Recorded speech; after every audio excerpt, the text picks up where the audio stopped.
L'Algérie grande perdante de son abandon du gazoduc Maghreb-Europe.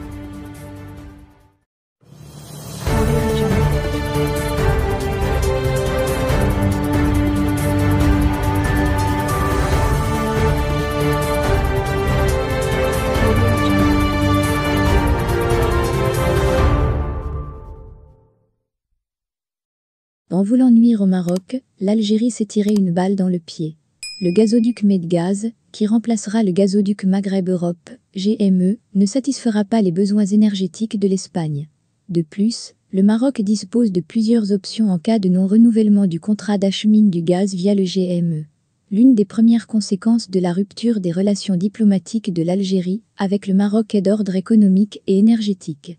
2 jours après l'annonce de cette rupture par le ministre algérien des Affaires étrangères, Rantan Lamamra, l'Algérie a décidé, le 26 août 2021, d'abandonner le gazoduc Maghreb-Europe, GME, après plus de 25 ans de bons et loyaux services.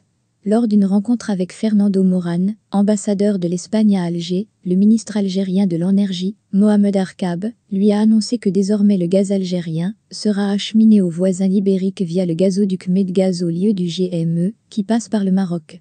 Cette déclaration confirme ce que le Maroc redoutait depuis plusieurs mois.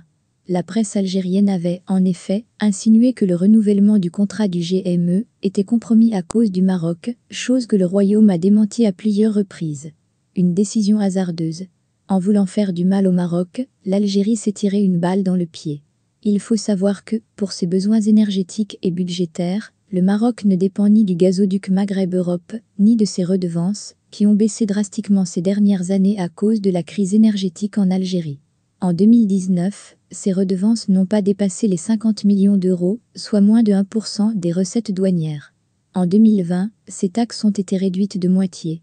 Par ailleurs, ce qu'il faut savoir, c'est que le GME dispose d'une capacité annuelle de transport de 13,5 milliards de mètres cubes, alors que le gazoduc Medgaz propose une capacité de seulement 8 milliards de mètres cubes.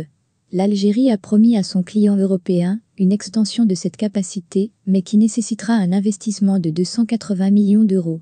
D'une part, l'Algérie, en proie à une crise économique sans précédent, s'enfoncera donc davantage. De même, les tensions sociales risquent de s'aggraver. D'autre part, l'Espagne ne va pas miser sur une solution algérienne qui n'a pas encore vu le jour.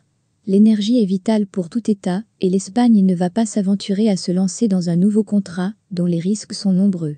D'ailleurs, à cause de toutes ces incertitudes, l'Espagne a déjà commencé à diversifier ses sources d'approvisionnement, notamment du côté américain. Sur le registre marocain, il faut savoir que si l'Algérie décide d'interrompre unilatéralement le contrat du GME, les infrastructures installées sur le côté marocain seront la propriété exclusive de l'État marocain, soit plus de 500 km de canalisation située d'ailleurs, près des gisements de Tendrara dans l'Oriental. Le Maroc pourrait même aller plus loin en investissant dans d'autres canalisations et fournir lui-même l'Espagne et aussi le Portugal à partir des gisements de Tendrara, exploités par la compagnie d'exploration pétrolière et gazière Sound Energy.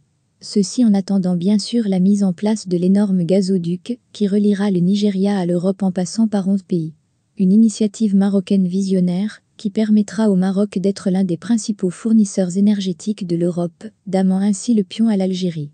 Le Maroc est fort de par sa clairvoyance, et ce n'est pas une décision hasardeuse d'un régime militaire aux abois, une décision qui a été prise aux dépens du bien-être de nos frères algériens, qui freinera la marche sûre et sereine du Royaume du Maroc vers le développement et la prospérité.